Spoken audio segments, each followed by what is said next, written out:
আজকে কি করছো? চলো দেখবে, চলো। কি গোলা রুটি।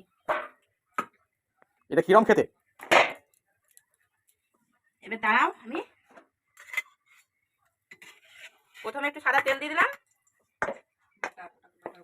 এখানে ধনে পাতা, কাঁচা লঙ্কা আর ময়দা দিয়ে একটা ব্যাটার তৈরি করে নিয়েছি। একটা কাপ নিয়ে নিয়েছি, কাপের মাপ করে দিচ্ছি। এটা কিন্তু আমার সমান করার অস্ত্র।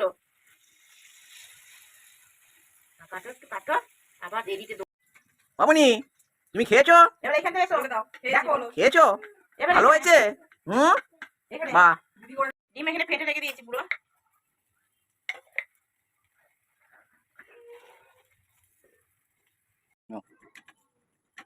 ডিম দিয়ে কিন্তু উল্টে নিয়েছি, এবার হালকা করে একটু তেল দিয়ে দেবো।